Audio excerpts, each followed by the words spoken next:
Hey there, folks. Welcome to our discussion of Every Heart a Doorway by Seanan McGuire. As part of the Gauntlet Reading Club, today we'll be talking about the book with a particular eye towards eventually adapting it as inspiration for a run of Monsterhearts. We'll probably hit on some spoilers in the first part. And if you are more interested in hearing us talking about what kind of role-playing games we think would work with it, any kind of particular issues that might arise with adapting it to Monsterhearts, I'll generally try to be kind of keeping those parts of the discussion until the second part, which I'll make a link to in the description.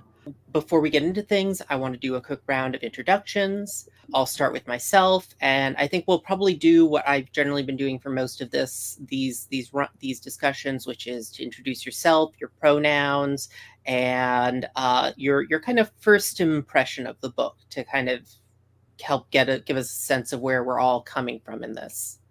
I'm Stephen, he, him. I am the facilitator for the reading club right now. I actually, this is actually my second time coming back to it. I have to confess that while I generally kind of, I have my ups and downs with this whole series. I actually have to say that like the first book was like kind of the lowest part for the series for me. I still kind of enjoyed it a lot coming back and kind of returning to characters that I like more in the later books. But where was I going with that? I generally yeah, like I said, I generally actually enjoyed this book more coming back to it the second time, being more kind of familiar with everyone and the world than I did like the first time. And maybe if we go around like clockwise from here, Kay, did you want to introduce yourself and your pronouns? Yeah, hi, I'm Kay. I use she, they pronouns. This was my first time with the series and the book, and I actually fairly enjoyed it. I found it to be an interesting tale. I liked where it went. I found a couple of the characters really intriguing. I haven't read a lot of more what I would call like LGBTQ diversive books in YA.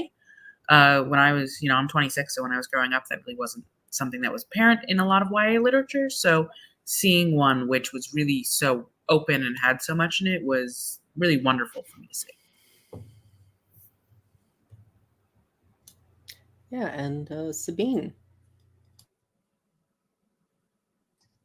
Hi, my name is Sabine. I use any pronouns. I have read the book a while ago. I just realized that it might have been a bit too long because I have not a great memory for plot, but I remember the gist of it, and I remember that I loved it because I love portal fantasy. That is a thing that I really enjoy. I love the consecutive books. I love the one I like the most is I think the one about Jack and Jill in their place. That was, to me, that was the one that came very close to wow. But I also like the introduction to the grass green thing with the horses. I think what I forgot. Sorry, I forgot what the name was. Yeah, I like the introduction to this one was really strong, I thought. But as it is, portal fantasy is my thing, and I like the whole conceit of these kids coming back and trying to get back, or yeah, and then hanging around with each other. And I love some of the characters. I mean, I'm absolutely in love with Kate. So, well, yeah.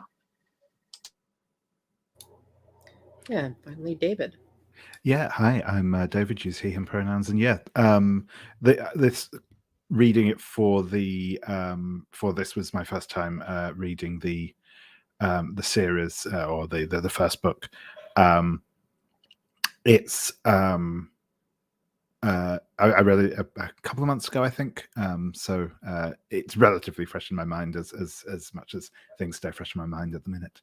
I have also read the second book, which is the one Spain just mentioned, the one with Jack and Jill, which I thought was very strong. I can see, I think from what you were saying, Simon, I think I would say I can obviously I haven't read the whole series, so I don't know exactly how it's all going to go. But yeah, I think that this first book felt like an introduction to a series. It was good. I think it stands on its own merits. I enjoyed it, but it also felt very kind of, we're establishing the rules and the world and the people without really going much into actual stuff happening, which I think, it's, like I said, I think it's a good introduction, and a decent book on it in its own rights. But yeah, it definitely felt kind of that pending nature to it, I guess. I thought came across, but no, I did. Like I said, I did enjoy the concept, and as Sabine also said, yeah, I've always I feel like when I was growing up, I didn't read like a lot of classic fantasy sort of thing. I kind of did it almost the opposite way around. I only really got into what fantasy I did start reading after I'd already got into role-playing games. But what I did really read a lot of as a kid was Portal fantasy stories. So it's kind of cool. Seeing this take on it, and yeah, looking forward to chatting more about it.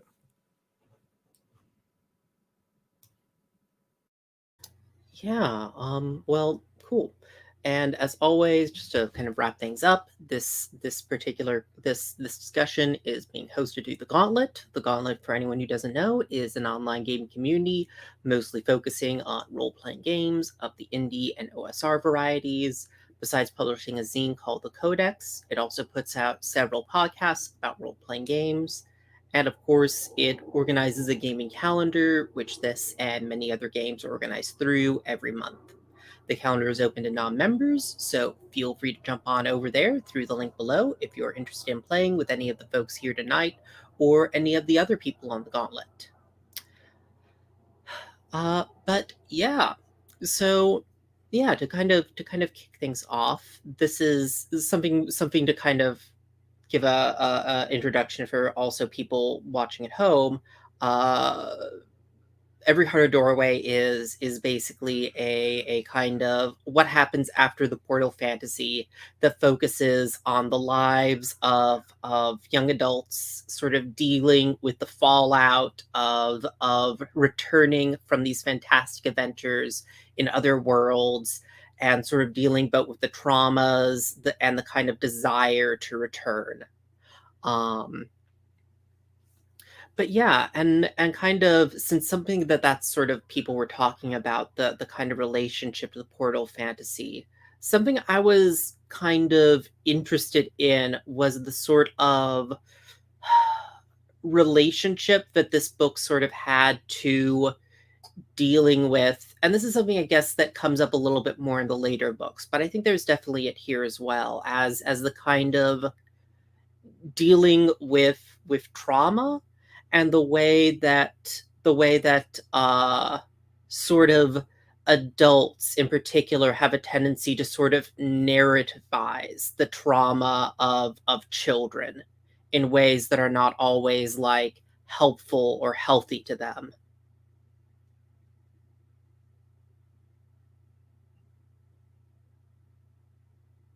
Oh, cool. Sorry, Hey there, Brandon. Sorry, I wasn't certain if you were making it. Not at all. I'm sorry to have been late. I was just finishing up another game and had to go to the bathroom. Yeah, I mean, that's not an uncommon, I think that's a really interesting point, because it's not an uncommon problem with trauma, isn't it? That, especially with adults and children, is that adults mostly don't empathize with the children's trauma. In the sense of just allowing the children to, trying to understand how the children felt and allowing the children to express it. They do tend to try to either fix it, or simply, have, sympathy for it, or, try to get the child to move on, or all sorts of other things which are not very helpful.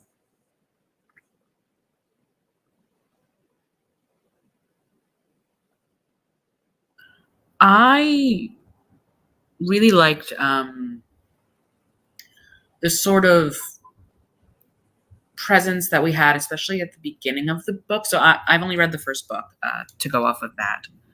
But when the suitcase is presented and then opened and there's this note and the clothes have been swapped on Nancy, I think that's sort of like a very good expression of that, where these, parents, they mean the best.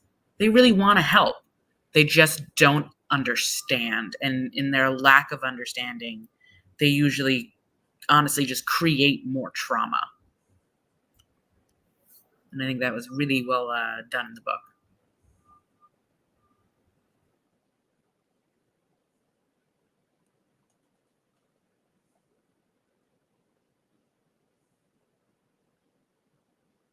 Yeah, and I think even when we see kind of with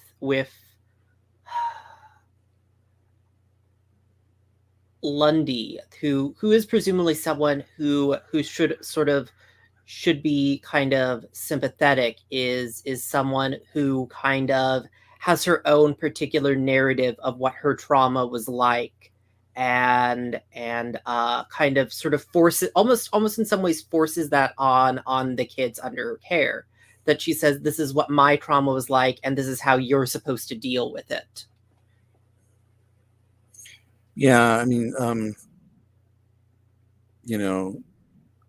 uh, what is it? It's like, nurse says, like, I finally learned how not to talk about it or something like that, but it took me a while, as if that were helpful. When the children know that that's not at all why they're unhappy about this. Yeah, and this is something that, well, I wanted to throw this out because it reminds me of kind of that this sort of like narrating the lives of children is sort of something that plays into, like, there's also the way that like the adult handling of trauma is related to like the adult handling of like queer life, that particularly like Cade, that Cade sort of is dealing with the exact same thing from his parents as like a trans teen, and that's something I was thinking of, like the way that McGuire parallels those things. I remember, Sabine, you saying that you were really a fan of Cade in our introductions.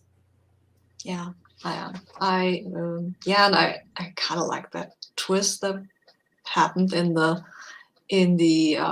novella itself, that Kate had been sort of a princess, but it didn't work out at all because he was not a princess. He didn't fit into his world, which I think was. Oh, sorry. Yes, I'm not at by now because this happens in the first one. Yeah, I'm we'll be looking keeping through, I this. think. This is all stuff. We'll be keeping the discussion focused. Okay. I'll avoid like specifically referencing any plot details in the later books. Yeah. Okay. Anyway, yeah. This happens in the first book. First book, or is talked about in the first book, I think. Right? Yeah. Isn't it? Mm-hmm. Yeah. Okay. So. Yeah. Yes, what that you kind of hit me. Thank you. what you yeah, I mean, that, thinking about that letter, Stephen, it's almost callous, isn't it? I mean, even though they say, we love you, it's like, when you're ready to come back and, be the person who you were before you disappeared, we'll, we'll, we'll be there for you. Yeah. And it's like, but good luck until then. Yeah, but good luck until then. We won't be there for you now. We choose not to be there for you now. So we're going to ship you to this school that we honestly know nothing about and probably haven't actually visited, considering if we did, like, that was one thing, at least I don't have children, but that boggled my mind, was these parents are sending these kids to school. And yes, they're having a very convincing meeting, but I doubt a single one of them, from what it sounds like, ever actually like walked the halls of this school and like looked around.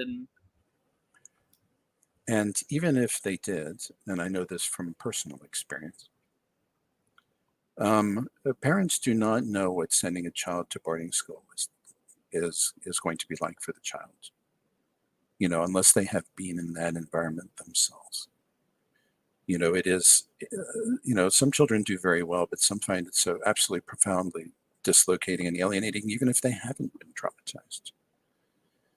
So, for Nancy's parents to suggest, that, okay, that you go to this place and they'll fix you, and then, and then, we'll have our daughter back, as if she weren't their daughter now, but some alien, is horrible. It just is chilling to read. And I think kind of on the, like, as a kind of on top of that as well, I think what is interesting too is the way that, and we sort of touched on this a little bit just now as well, but is the way that kind of the staff at the school kind of posit themselves as, experts in dealing with this. But we kind of learn in the course of the book very, very obviously that they have no idea what they're doing. It's, it's they have, it's an experience that they have shared, but the complete, like, I mean, the whole kind of and I mean, I think, you can take some, like, particularly, like, like darker readings on it, but the way that the kind of this code of silence, and we've got to make sure that the school stays open no matter what, leads to a lot of the tragedy of what happens in this particular story. And I think that's an interesting thing to look at as well. Is not kind of just the way that it's not just the the adults outside of this school that are the problem, but also relying on the on those sort of figures within the school itself is also actively detrimental to the well-being of the students. I think is quite important as well. It's not kind of just this, like, because I think that is one of the things that you often get in these, I mean, if we talk particularly about the sort of the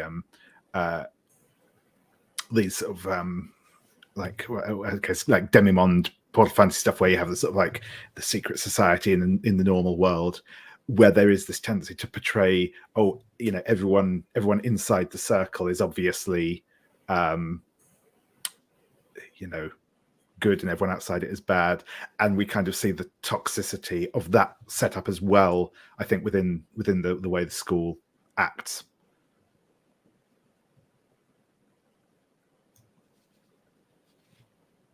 I also think the sort of toxicity in the setup and the sort of lack of understanding and really monitoring of adults is shown by, like, a lot of the, for lack of a better word, it's bullying. A lot of the bullying that goes on, like, they have a high percentage of female to male population that isn't, and, like, also very high, like, sort of more I forget the exact descriptor words. I know there was, like, logic and illogical, and then there was wicked and virtue. And you had, people that were in these more supposed wicked worlds getting picked on. And, like, that scene when all the girls, like, they drop the soup on Jack's head.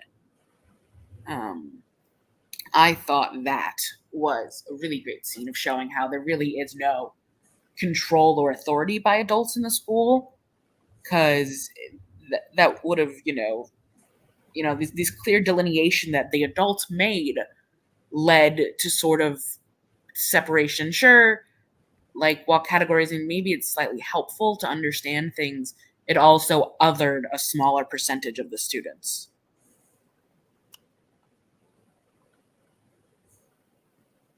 Yeah, and even with the kind of description of like, again, this is sort of coming up with the way that things are defined in this world, that even saying that someone is from a wicked world has a certain degree of, like, saying that, oh, well, that person is the Slytherin student. They're the one who are always evil.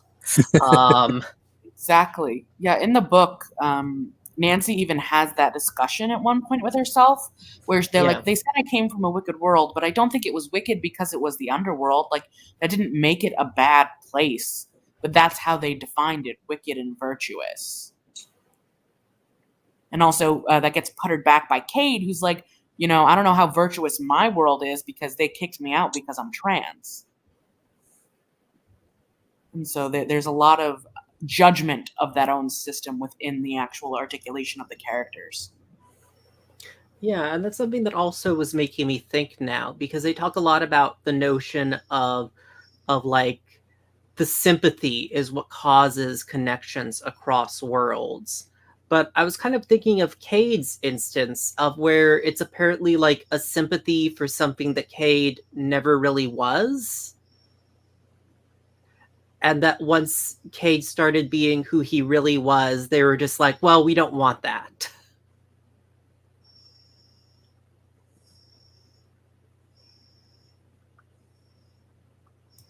And I think that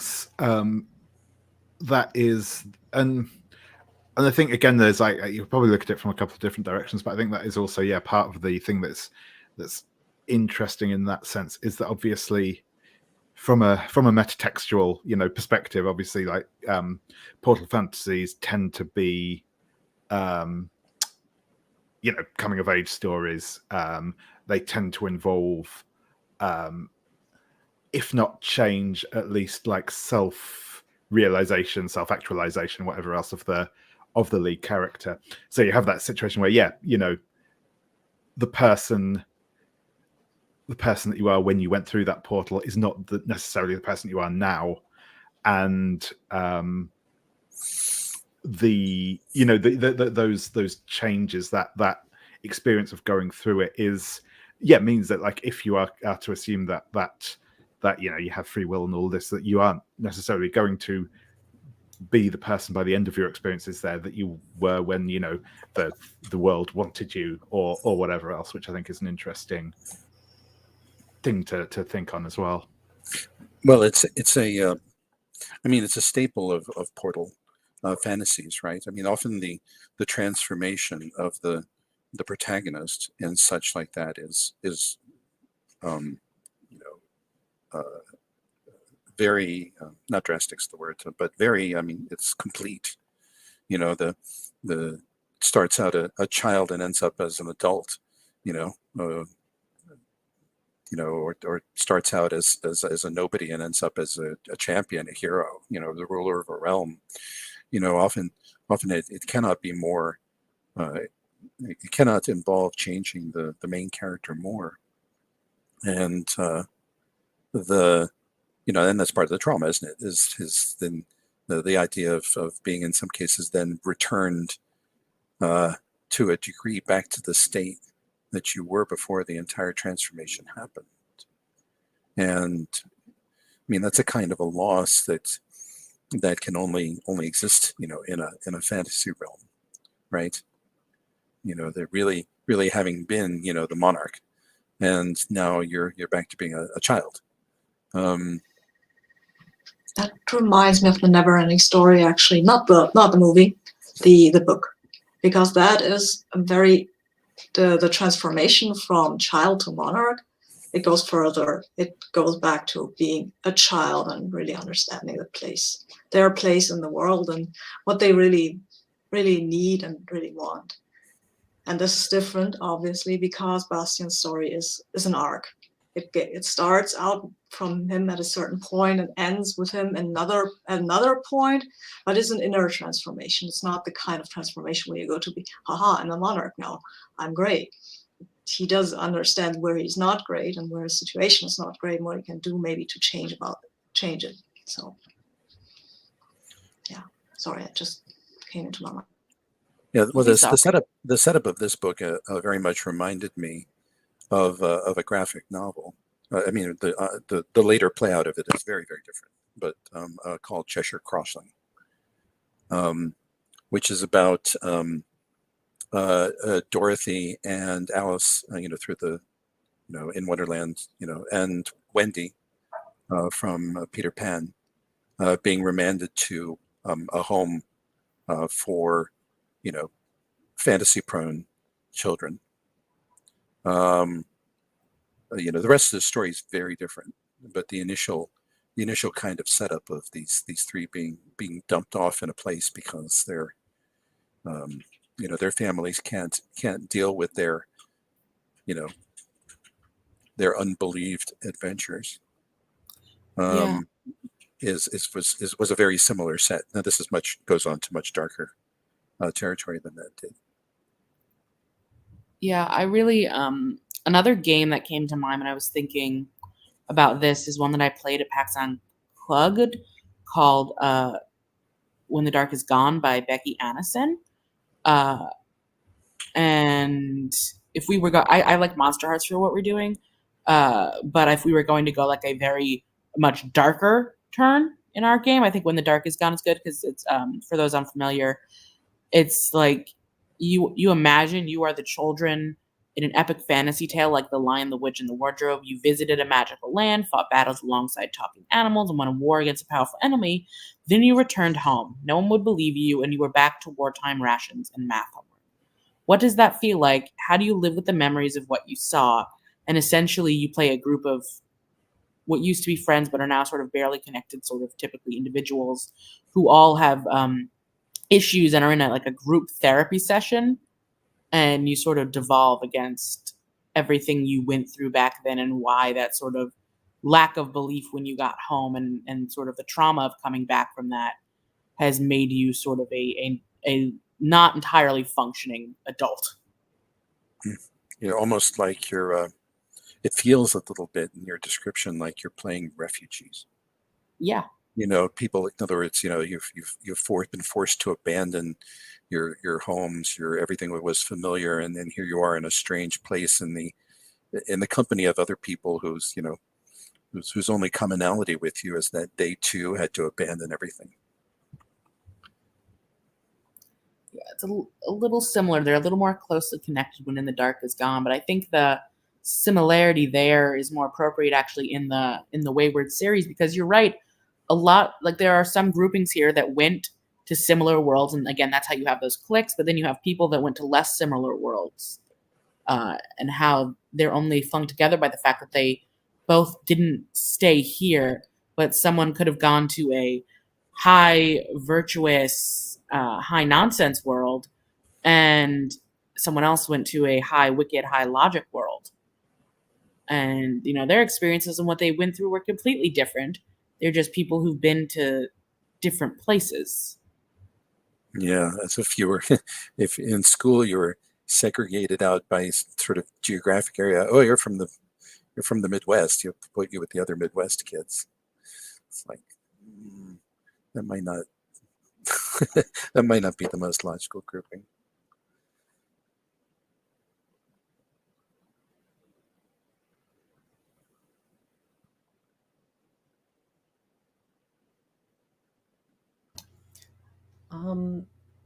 Yeah, and this, I think, kind of takes us over to, well, like the other thing, because we were kind of returning around to this, is sort of also the kind of the story's other kind of, I think we've talked about how sort of other people deal with it, but the notion of, I think, yeah, like you were saying, that like self-actualization, except that in some sense, like I'm just kind of thinking through this thought here, that like the self-actualization in this book is one that kind of ironically happens in the kind of reverse narrative, that like self-actualization happens upon the return rather than in the kind of other land, that like in some sense, for I'm forgetting the name of our kind of main perspective for this novel. Nancy? Yes, like Nancy, like this whole novel is a portal fantasy in which Nancy is visiting Earth to eventually like self-actualize and return home to the underworld. Yeah. I think I was sort of thinking on a similar line, that it is that kind of odd mixing of the streams where Nancy's kind of story in this. It is very, worst witch, Harry Potter, whatever else. It's a sort of like, it is that sort of like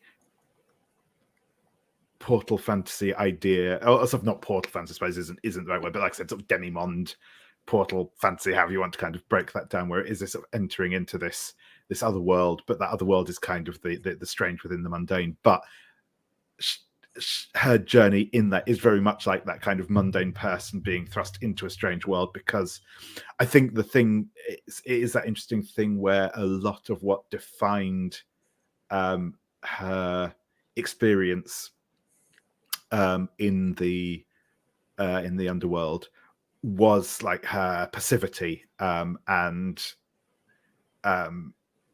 that's sort of her kind of key defining feature, is the fact that she basically went there and sat around being very quiet, and that was her life.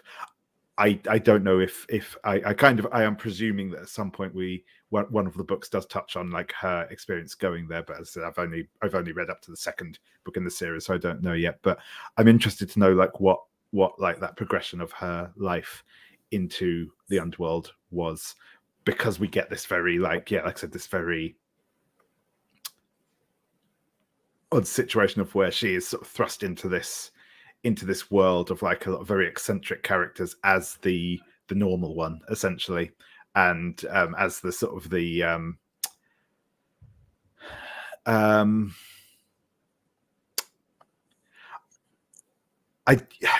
it is that sort of, and it feels like a bit of a loaded term to use these days, more so than it did even a few years ago, but that sort of Mary Sue type thing, in the sense that it's like, oh no, I'm very, very normal, and yet all of the story is twisting and bending around me, kind of thing. And that's, I think it's an interesting take on that. Yeah, I don't think she's. I mean, she's not a Mary Sue, because she's not omnicapable, and everybody loves her. Quite the contrary, really. But she is, she's the narrator because she's the new person, right? And that's a classic stance in a book like this, is that the reader is the reader's new to this, and so having the reader go along with the new girl informs us at the natural pace that a visitor, would obtain it too, and it makes for it allows the narrative of the other characters to be uncovered without the resort to an omniscient point of view, which I appreciate very much. I'm very fond of this device, and I like it. I like it here.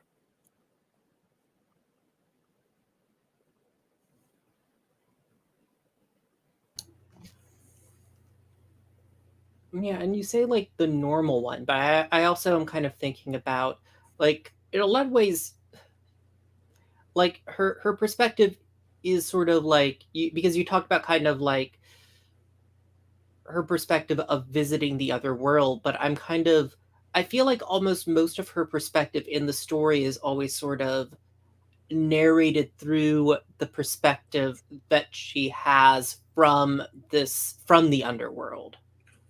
Like that even though she sort of performs like normalcy a lot of the tries to perform normalcy, there's this kind of sense that it's that like her understanding of how things work is primarily narrated through what she learned in the underworld.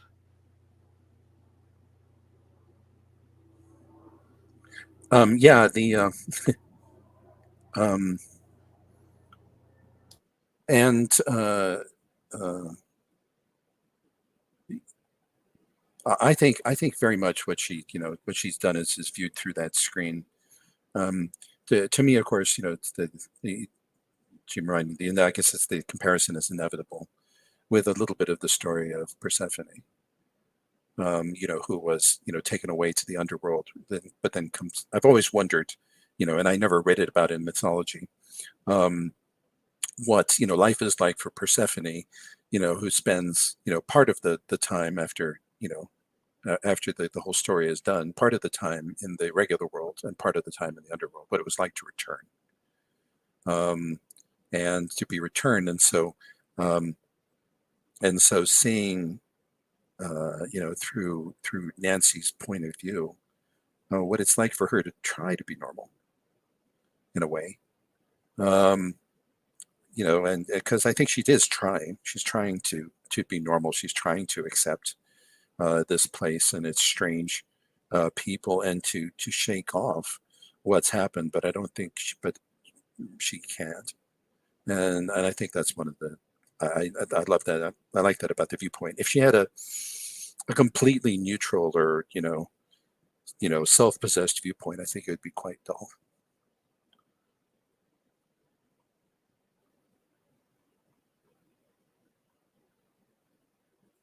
And I love that at one point, I think there's some reference to pomegranates. There's a lot of references to pomegranates, if I recall. I remember at least a couple. And it's like, okay, yes, we get it. Yeah. At least she's having him here and not in the underworld, I think. Mm-hmm. But yeah, the it's not, the point about her having made the transit from one strange realm to another, I think, is really what makes this book distinctive. You know, where she is in the school is not normal, and it's not mundane. If only, I mean, the environment may not be fantastical in the same way, but its inhabitants are so, their viewpoints are so altered, that it might as well not be a mundane environment. Certainly, the expectations and the social pressures and things around it are anything but, straightforward and ordinary. Even if the rules of physics and such like that perhaps, conform to our ordinary expectations.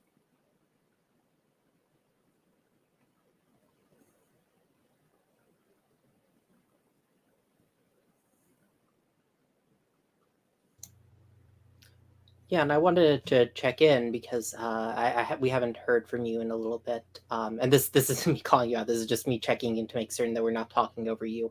I'm curious, Sabine, if you had any thoughts.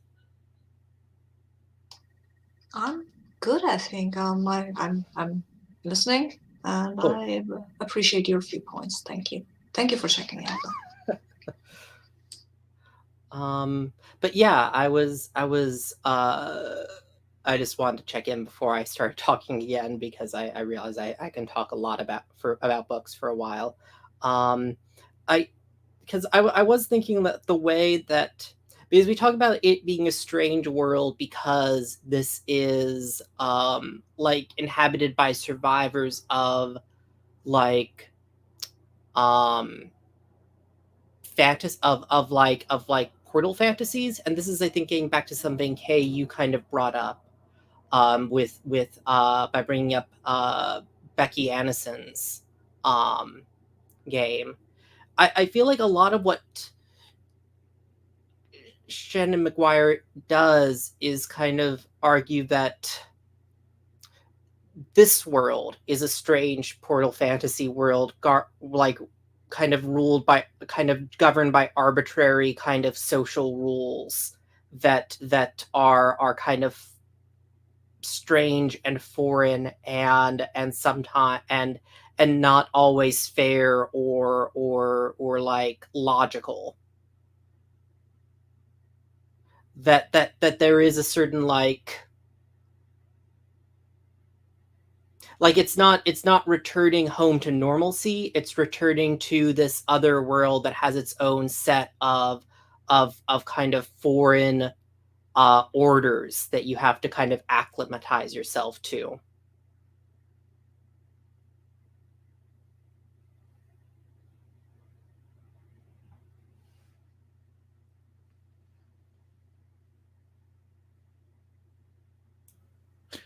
Yeah, I mean, just to kind of jump in on that briefly, I don't have a lot to say on it, but I think it's kind of it goes back to what I was trying to get at before, which is the idea that the school itself is, and again, I don't know what the good term for it is, but it is like that sort of it has that feel in and of itself of being that kind of going off to wizard school type of setup, that idea of being adrift, and the folklore as well, and which obviously comes up in the story with this sort of this idea of like choosing the bits of people that made them special, and those sort of ideas I think that underpin it are really interesting, and how they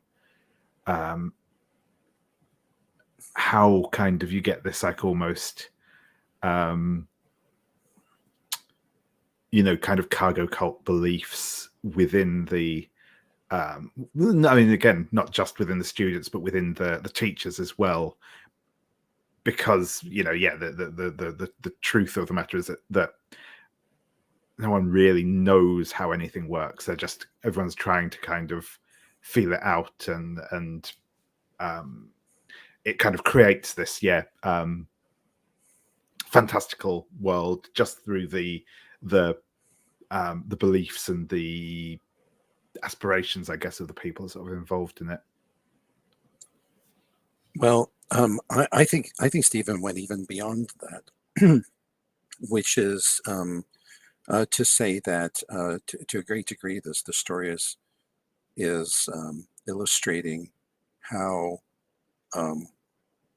just small society, especially small enclosed societies, especially I think for children, are themselves artificial fantasy worlds. I mean, I mean, that's that's kind of a theme of Monsterhearts, isn't it? Is that it's not just that that your character is um, is monstrous or extraordinary in some fantastic way, um, but that but that being a teenager is uh, is bizarre and fantastical, and that the rules for what matters and what doesn't are arbitrary, and just as arbitrary as the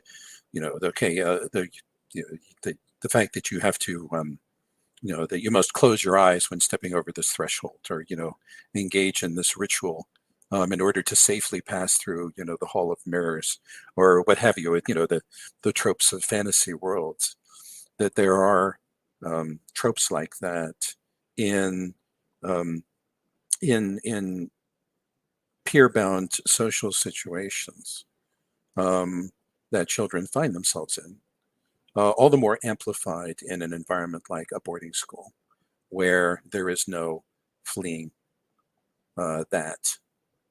those arbitrary conventions. In a regular school, children can go home, and for some that's a respite from the circumstances of boarding school. John Allison, the graphic novelist, made great hay with this in his books Scary Go Round and Bad Machinery, where he has children that are in public grammar school, and where it shades into fantasy seamlessly from classroom troubles without without a sharp dividing line, and you don't get the sense really that any line has been crossed in going from this one arbitrary set of rules to another arbitrary set of rules, even though one of them involves fantastical things and the other one doesn't.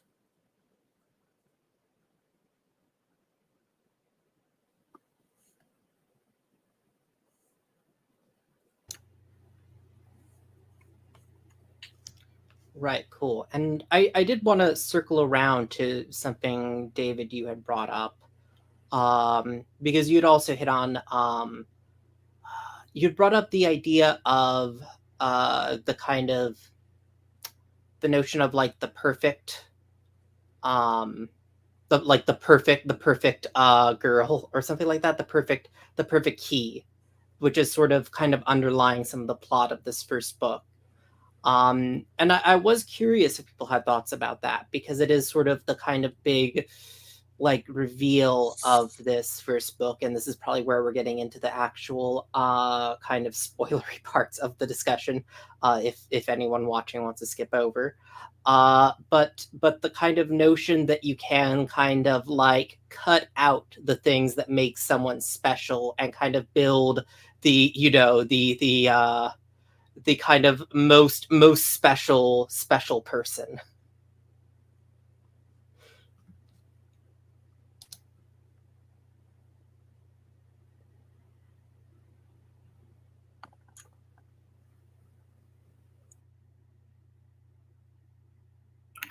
So I feel like a lot of that was just Jill's delusion. Like her sort of hunger and the lack of addressing the actual underlying problems and trauma that she was experiencing from essentially leaving her world. Like, I don't think they actually could have created the perfect girl. I think something would have been wrong and it would have gone awry if she had had even the chance, if she had not been stopped by, Nancy and Jack and Cade and the skeleton boy whose name I'm forgetting. Uh, but I don't think it's possible. And I think that was just more showing of how unrecognized, unhelped trauma, even in a helpful environment, can spiral into, for lack of better, Christopher, thank you, Sabine, uh, can spiral into sort of like, I hate to say madness because that feels like such a derogatory term, but just someone committing just absolutely foul actions that seem atypical to who they might have been as an individual. I think it sort of shows how trauma can really escalate and change someone.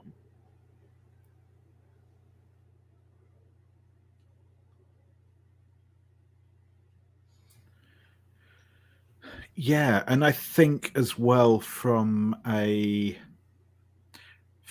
perspective of the world, as it were, for as created in the books, and also kind of our understanding of um, of like the genre sort of thing.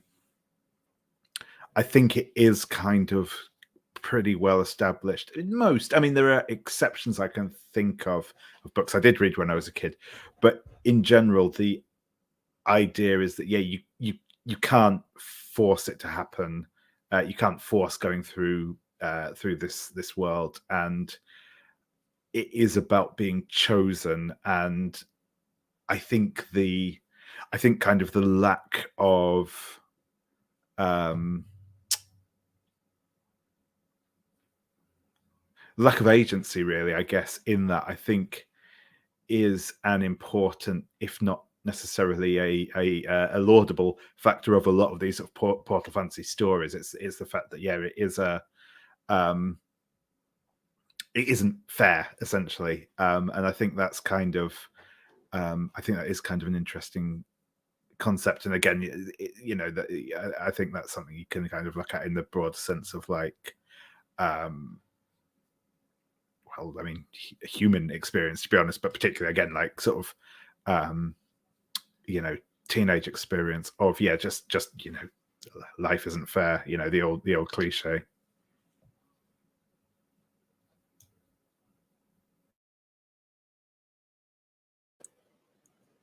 In a way, of course, it's adolescence is the end of a portal fantasy, isn't it? For a lot of children, who may have felt they were much more special and chosen, when they were younger, and then suddenly and then they are thrust into an area where the rules are now different. and an environment that's or their peer environment that is no longer playful, but now challenging and perhaps by degrees hostile, where the competition between them and their peers are more direct, where all of a sudden it's the world has changed, or it's the entrance into a bad portal fantasy, one full of strife, and not one to be transcended until you reach adulthood, whenever that may be. It's one of the reasons I've always been fond of coming of age stories is because there's the tension inherent in the transition, but I never thought of it as being an almost shifting of worlds, with different rules and different whys and wherefores before reading this.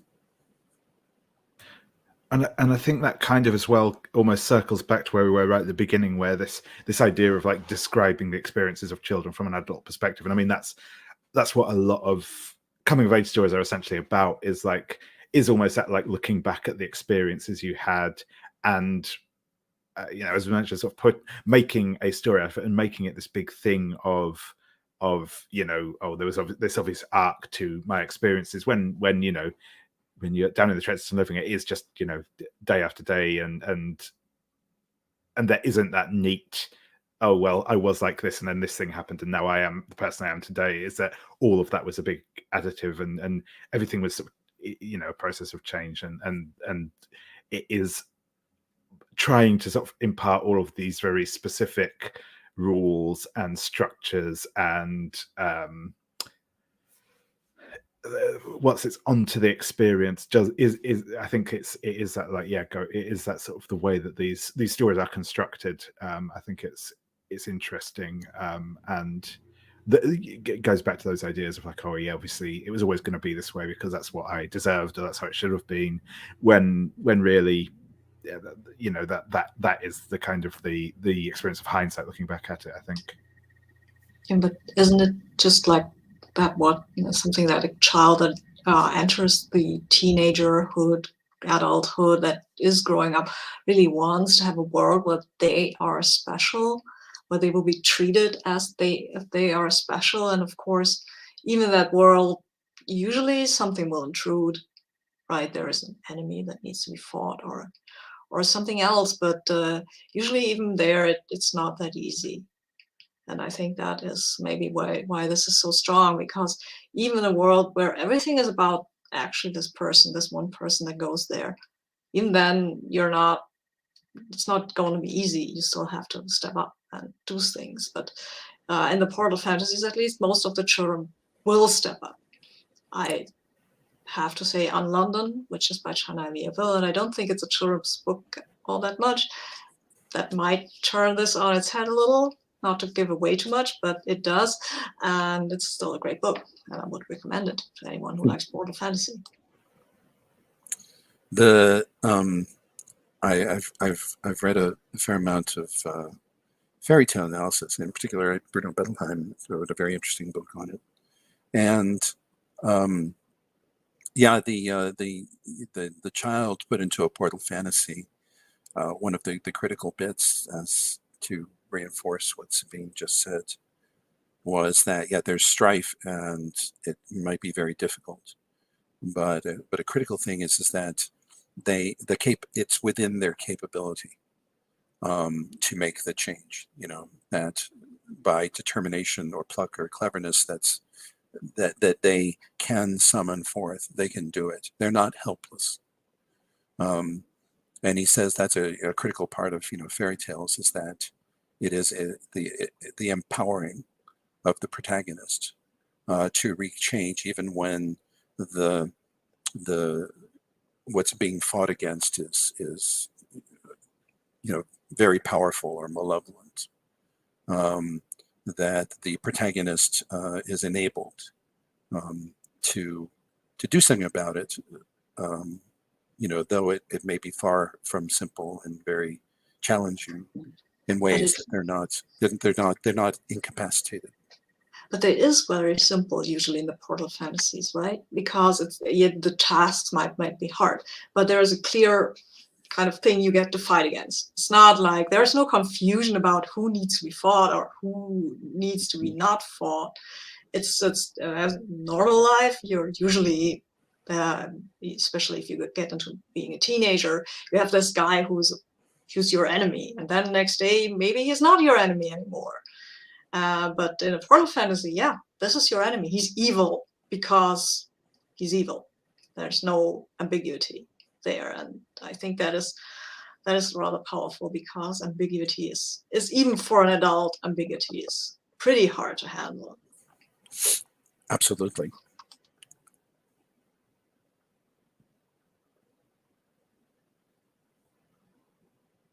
But I think, oddly enough, in the Wayward Children series, there is a lot of ambiguity in that places the children go.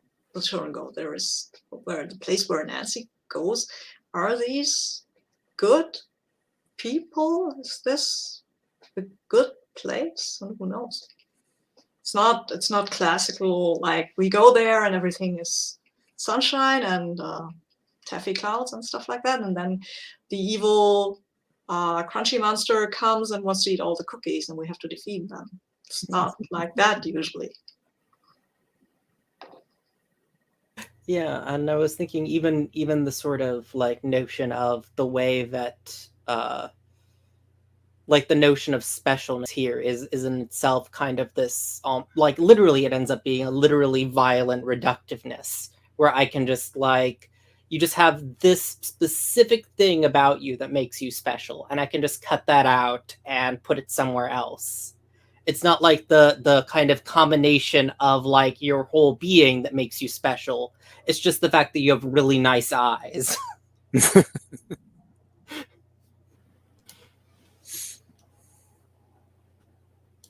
Or, you know, or that you're really clever, or that you have really fat, really agile hands. Yeah, absolutely. And that harkens back to how protagonists are often described in fairy tales too.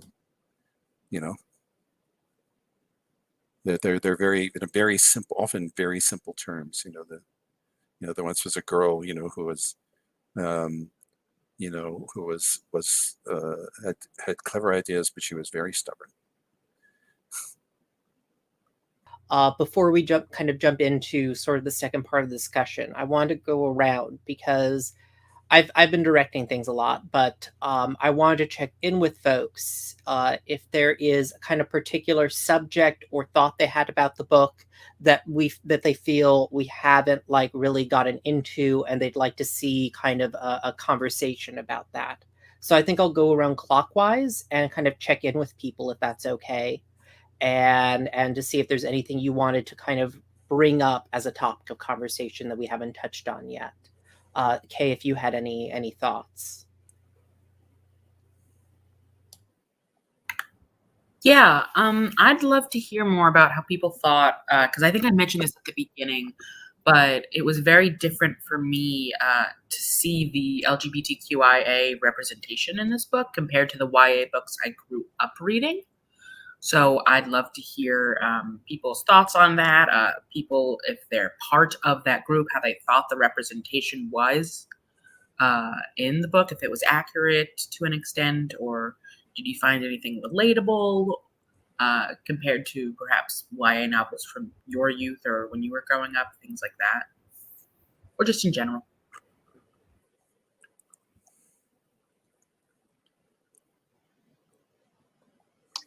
I mean, I grew up in a time when I don't think we had a lot of representation about the LGBTQ stuff. It was like, okay, occasionally you'd have a gay couple or something, but as I myself am asexual, and that is something that has come to attention only recently, trying to find someone who's on that kind of thing and people are accepting of that. It's mostly when somebody is not very interested in sex, they have to be cured or something. But that is a different tangent. And but I think the one representation I like was Kate, as I mentioned, who is LGBTQ, who's trans, and I think that that was well handled. Yeah, I like, because I relate to that a bit, as I'm non-binary, and I really usually, if something or someone is transmasc, I relate to them. So yeah. Certainly my experience growing up, there wasn't any representation. Certainly not in young adult fiction that I can bring to any recollection. I mean, the closest, there was, save in the realm of science fiction, perhaps, where there are alien races that were neither nor, that were non-binary or single-gendered or things like that. But I grew up quite a long time ago, and times have changed considerably.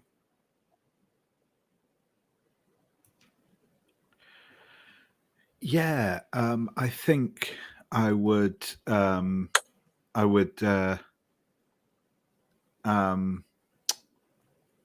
of concur. I think in the general thing that again, my childhood was some time ago now, but I think what's interesting from the perspective of adult me looking back, or even probably younger me looking back at some of the stuff I read, I think that I always feel like there is something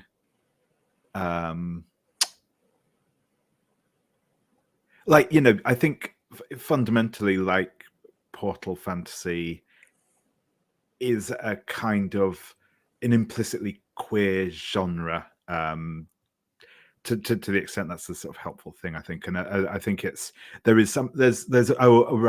always going to be something, I think, in these stories of people being introduced to new worlds and realizing themselves and stuff like that. I think is always going to vibe in a queer context. To bring it back, though, I think, it is cool seeing those experiences being foregrounded and made explicit. I think is cool. I think it's and I think that's actually where Cade's story is interesting, in the sense that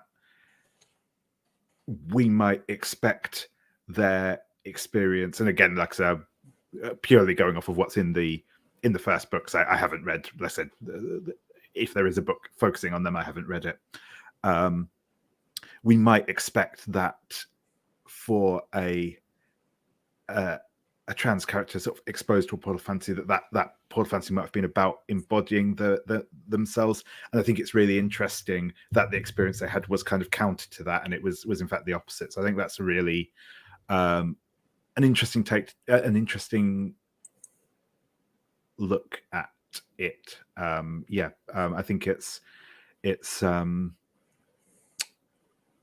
think that was an interesting choice to make the fact that that they were explicitly almost like rejected by the world they went to, rather than the world they went to being an escape from their sort of lived reality in the mundane world. So I thought that was a really interesting take on it.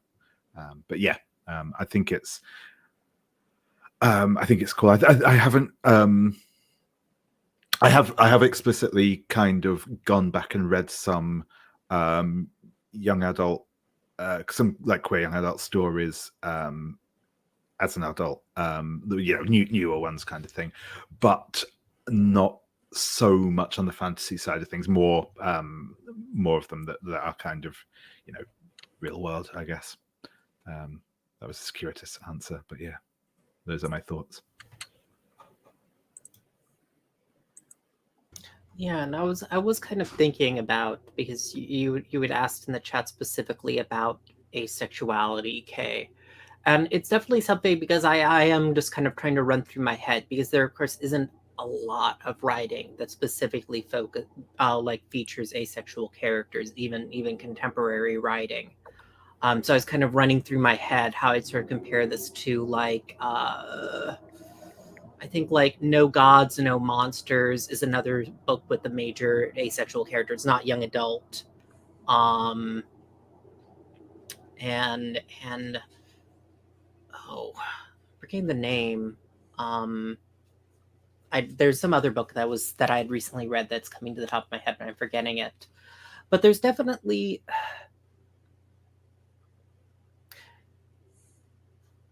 it's interesting because there is sort of definitely like the kind of prototypical kind of things that we talk about when we talk about queer representation are often not true when we talk about like featuring asexual characters within a story, because often we talk about like relationships and things like that. But for a lot of asexual characters, I feel like there is still the kind of prototypical queer kind of element of the notion of having to out oneself within a conversation, having to kind of grate upon what people's expectations of kind of your interests be. And I do feel like that was something that was brought up with her character, like that was kind of played into with her character. I definitely think that like just because of like the shortness, and unfortunately it is something that like because I guess she has basically gone home, we don't really see a lot of her in the later books. um that I definitely do feel like there that like at least in representation asexuality does get a little bit of like the short end of the stick in this series so far. Like I definitely feel like that it's not the most kind of nuanced and rounded representation that I've gotten in other books. It's definitely like, for if you don't know what asexuality is, here is basically the definition of it. I thought, but yeah. It's actually also interesting because you brought this up, Kay, because if I recall, Every Heart a Doorway isn't actually like like marketed as young adult fiction, is it?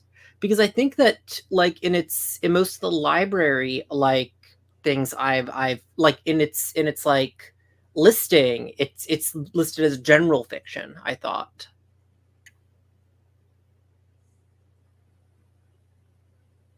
Yeah, I think it's interesting. This was actually something I'd been thinking about. So sorry, it's a slight digression on what we're talking about previously, but specifically to that point, Stephen, I think it is an interesting one because there is this, and I could be wrong, but I get the feeling that I have seen Shannon talk about this, but certainly I've seen other writers talk about it.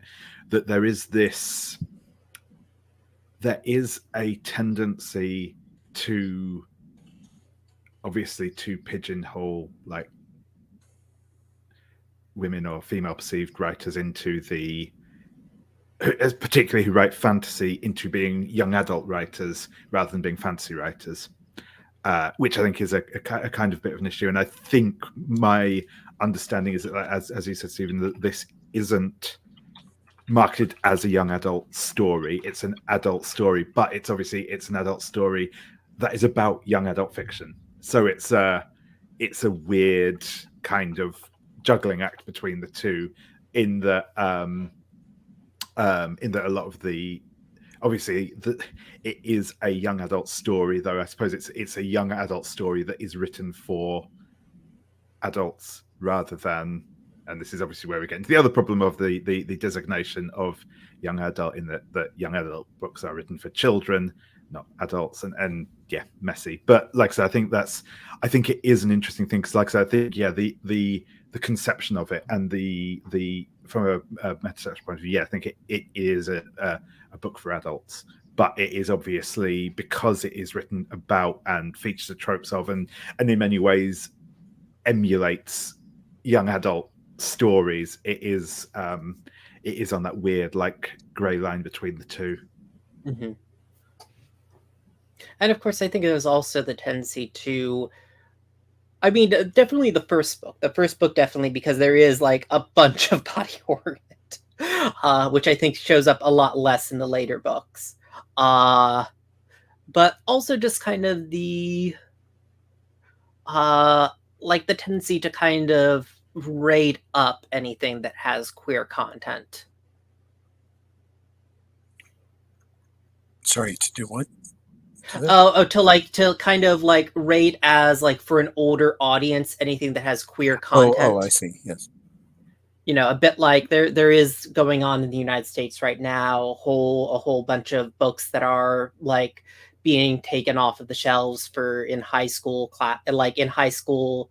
Like it's very weird because they talk about like it's being removed from high school students, high school libraries, but the people removing them are speaking as if they're removing them from like elementary school libraries as a kind of dodge. But yeah. Yeah, but that's Yeah. they're also removing things about the history of slavery in the United States. Yes, yeah. So this is just political nonsense Yeah. rather than anything else. Mm-hmm. But again, they're removing it, saying, "Well, we don't want this content for our like 10-year-olds to read." But it's like you're removing it from high schools, not. Right. Yeah. Yes, and of course, 10-year-olds' tender sensibilities are not nearly that effing tender, as you know. Sorry. When A good 10-year-olds 2/5 of the group are not American, so sorry for. We are. I think I can talk for you, David, when I say we are aware of the conversation. Yeah. Yeah, but that's what I have to say.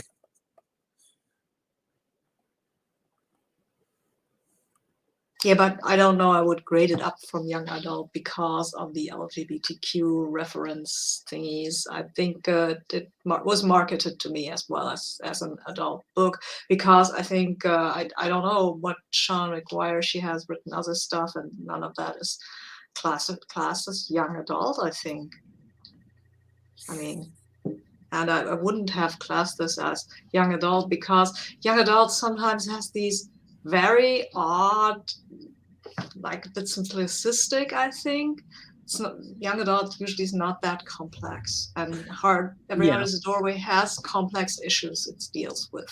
Yeah, and I think it's even more so than that, is that the young adult is a very, very fuzzy category. As I sort of already kind of alluded to, because the whole idea of it like being called young adult, yet often it's treated as if it's marketed at children, like preteens almost, and the actual scope of what can be considered like a young adult story does seem to cause a very broad range of like content. Like I've absolutely read books that were marketed as young adult that were a lot about kind of these books that would get dragged off of a shelf for having like references to sex and drugs and stuff in them, and then ones that are like essentially The Wizard of Oz, which is a children's book. It's and I think it is a very I mean ultimately I think it is like it's a marketing term rather than a meaningful descriptor in a lot of ways. And I mean, just from personal experience of like the books that I did read when I was a kid, I both enjoyed books that were very much written for children and also ones that weren't. And yeah.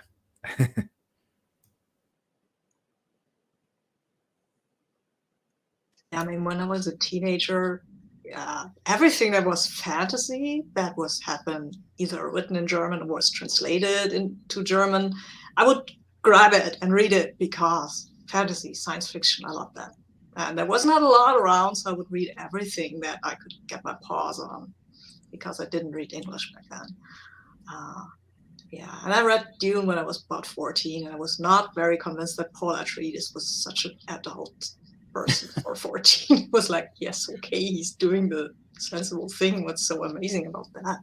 Yeah, and I mean that's it because like the cultural cachet aside, or subcultural cachet aside, in many ways, Dune is a young adult book. It has all the kind of, it's obviously it's a very long, very wordily written book, but it basically has the arc and the perspective of a young adult story. It's and you could make a very strong argument that there's not really any difference between that and a lot of other books that are kind of referred to as young adult stories in a derogatory sense, kind of thing. So yeah, I think it's Yeah, and I believe she does actually write specifically Seanan McGuire. She writes under Mira Grant some explicitly young adult fiction as well. Like that's marketed as young adult. I thought that was her horror label, Mira Grant. Or is it?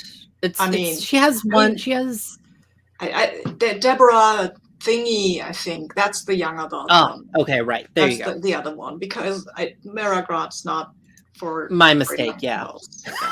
No, my mistake.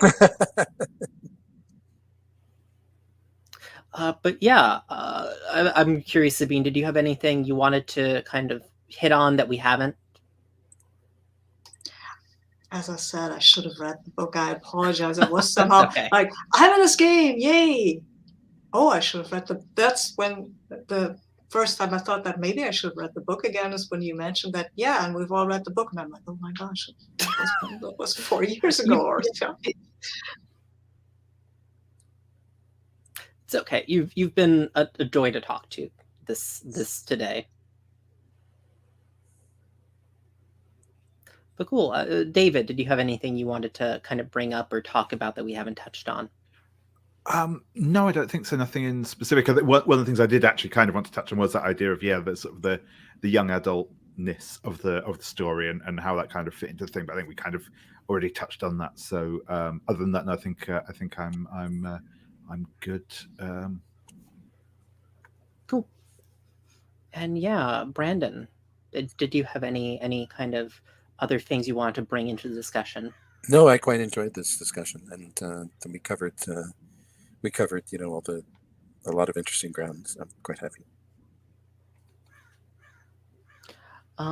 Yeah, cool. Looks like so. Did Kate make a post-it note? Yeah.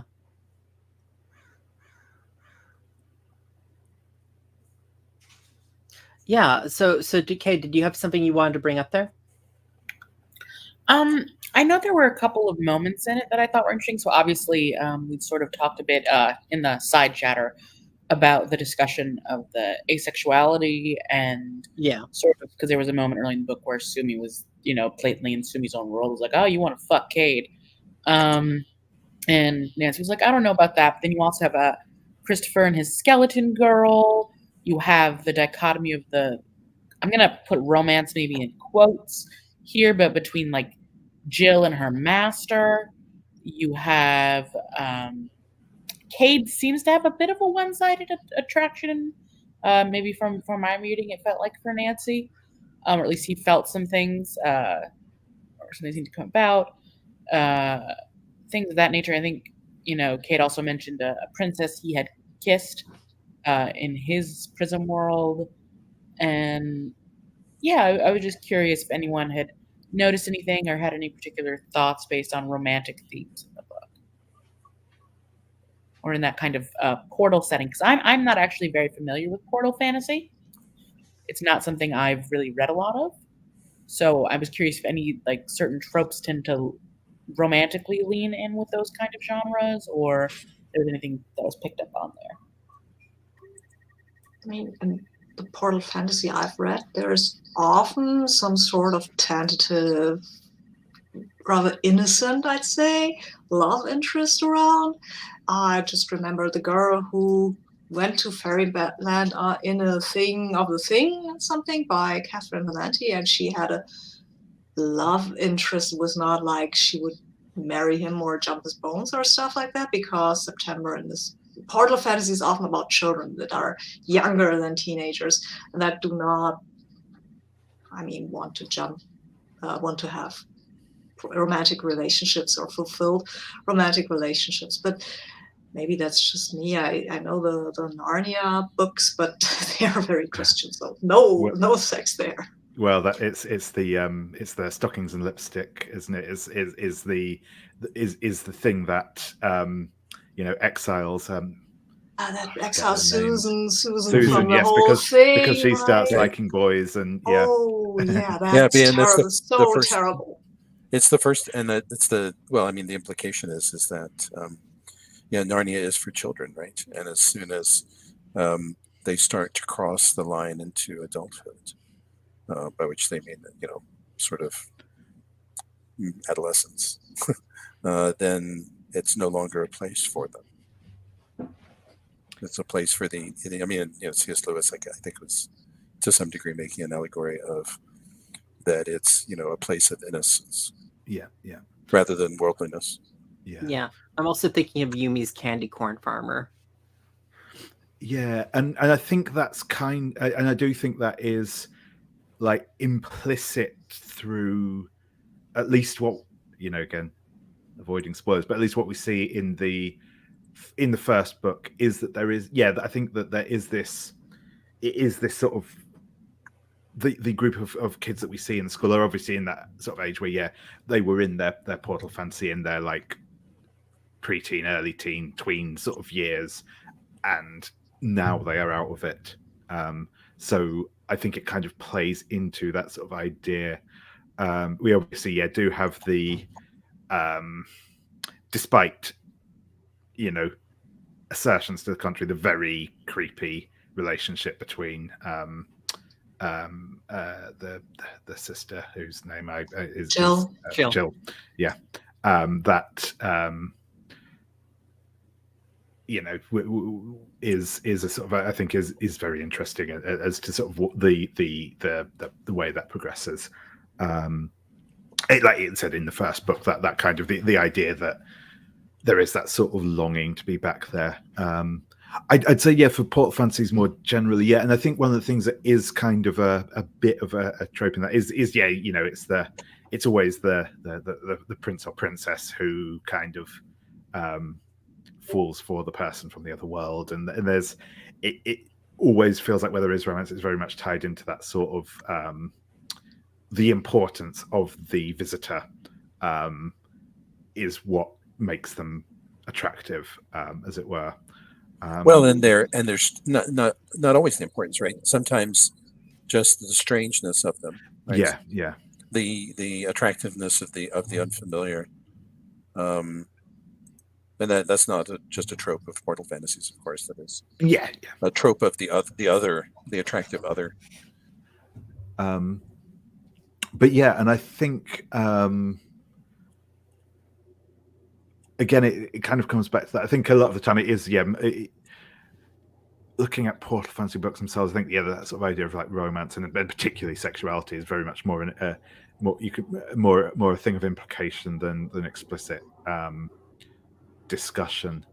I mean, there are ones that are kind of like the kind of adult portal fantasy books of people that read portal fantasy. I'm thinking of In Other Lands by Sarah Reese Brennan is one that very explicitly kind of touches on this romantic triangle, focusing on the main character. And I mean, even Kieran Gillen's Die is one that really hits on that a lot. And I feel like a lot of this is because like you were saying, a lot of it is implicit, and I often think that those relationships are often treated in traditional portal fantasy as kind of, in the end, things that are left behind by the child who is leaving behind childish things. That they're the kind of childish relationships, and I think it's actually where you had brought up that there's always a kind of queerness in this, and I think it's because queerness has a tendency to be associated with like adolescence and like a failure to mature. That like it's often like one of those childish things that's meant to be kind of left behind. But that's kind of what I was thinking through here. Yeah, absolutely. I think that there's some. I think, and that's it. I suppose, yeah, that's it. There's some. I think there's definitely, and I think that kind of reinforces the point that like a lot of the. I've actually just recently finished reading. I can't remember if I read it just before or just after I read Every Heart a Doorway, but a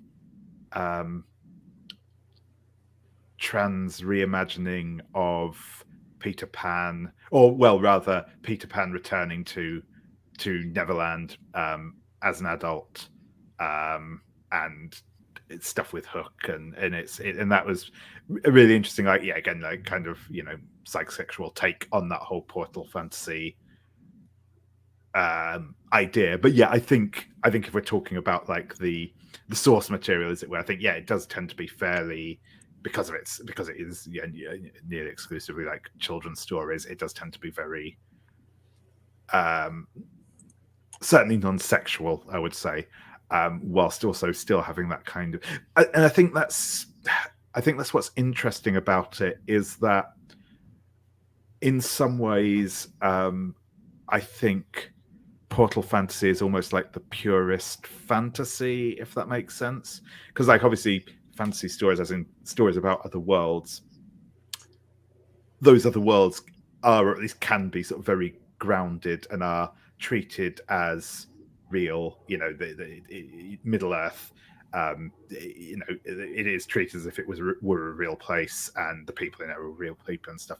Whereas portal fantasy, even within the constraints of the story itself, it's about that fantasy of going to another world, and that the destination world never seems real. It is always, like I said, that almost idea of like accommodating the visitor that goes there, and so in that way, I think it's the portal fantasy genre is very much tied into that kind of lowercase f fantasy element, which then obviously can, looking back at either looking at it in a sort of that analytical sense, you can get a lot into that sort of sexual fantasy or power fantasy, or whatever other kind of projective fantasies into it. I think, if that makes any sense. Mm-hmm. Does that kind of like stretch towards the kind of questions you were bringing up, Kay? I think so. Yeah, I think it's an interesting sort of look into that. I'm very curious how we'll translate, or if we will translate some of that into the setting for the game. Yeah, that's definitely something to think about. Like that actually I think is a good kind of transition here, because something I did want to kind of ask, and this is something we've been doing the past few discussions, is talking about this as like translating to a game. I think that for anyone that, because I'm going to be adding in sort of a link to kind of skip to this. We had already discussed a little bit of Becky Annison's When the Dark Is Gone, which is a game about which is a game that Kay brought up about children sort of returning from a portal fantasy to kind of, well, I think you even said like as adults kind of dealing with the issues, with what they dealt with as kids, right? I'm curious if people have any thoughts besides, like, we're going with Monsterhearts for this run, but they had any thoughts of other games that sort of appeal to some of the like tone or setting or themes that go on here in Every Heart a Doorway.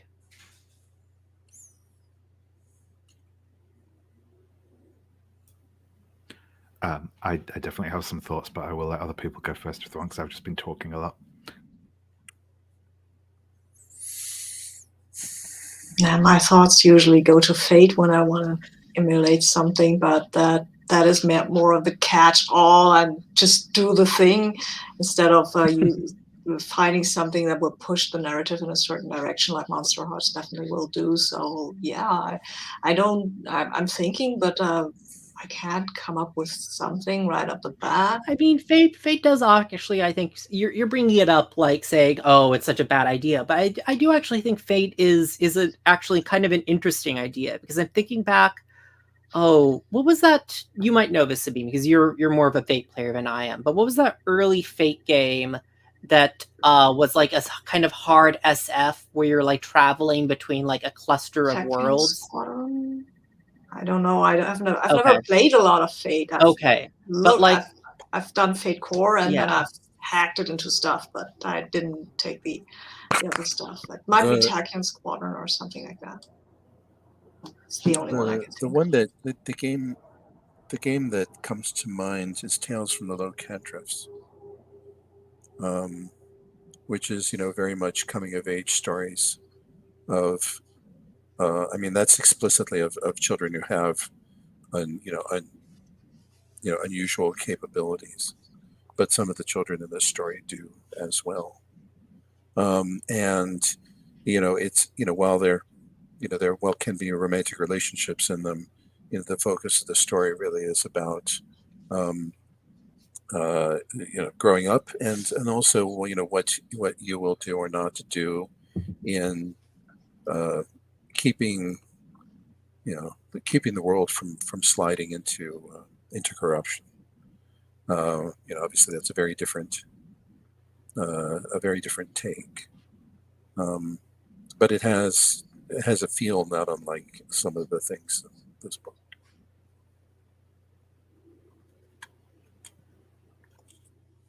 Yeah, and kind of get back to the point, to also bring up the point I was getting at. I kind of got sidetracked there, but like there are like Fate does offer ways of kind of interesting ways of like mechanizing like the setting and locations in a way that would be really useful to kind of doing a kind of a game that is sort of focusing on not on like different kind of locations with very different ways that they kind of their logics or illogics work, I thought.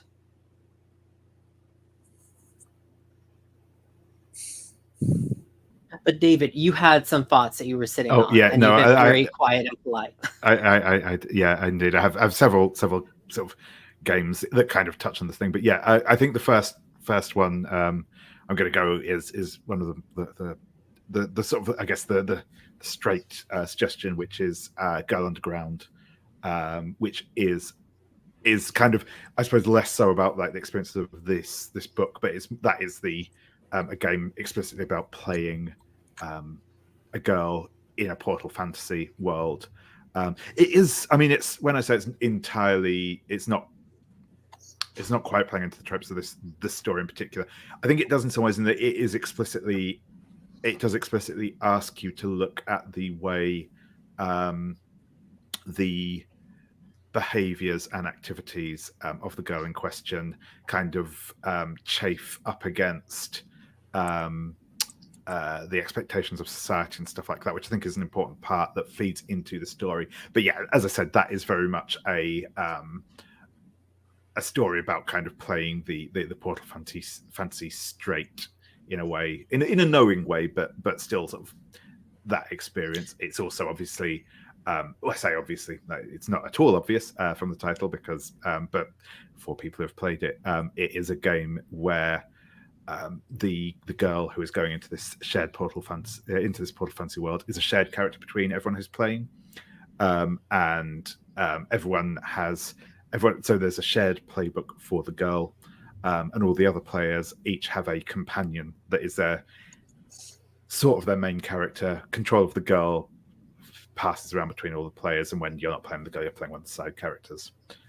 So it doesn't deliver the environment that this book does. It's much more about that portal fantasy experience, but it's still a really interesting game. Like I said, particularly in the way it explores portal fantasy as is intimated in this book, in the book we're looking at, as a sort of more feminine experience or genre in some ways, and also how it kind of represents that, pushback against societal expectations and subversion of societal expectations, which I think is cool. Yeah, and I definitely think that there would be like this would probably involve a lot of hacking, but I am curious to think about how if you were to play it kind of against the grain, to sort of do it of a portal fantasy that is just set of going to school. Like rather than like the fantasy land, if like a school was just the kind of setting for the portal fantasy of like the real world school. But yeah, cool. Yeah, another one that I thought of. It was again actually for similar reasons, but possibly more in keeping with the tone of Every Heart a Doorway. Would be Bluebeard's Bride, which is an explicitly horror game. Actually uses a kind of a similar concept to Girl Underground in the sense that, again, you have one shared character, though rather than playing their companions as well, everyone's playing like essentially a facet of their personality. Again, explicitly feminine horror, potentially a lot of body horror and stuff in there, which, I mean, you could very much play that with respect to possibly both Jack and Jill, but especially Jill's sort of role in this story. I think there'd be a bit of crossover there, but again, it feels like it's in the right ballpark of experience, as it were.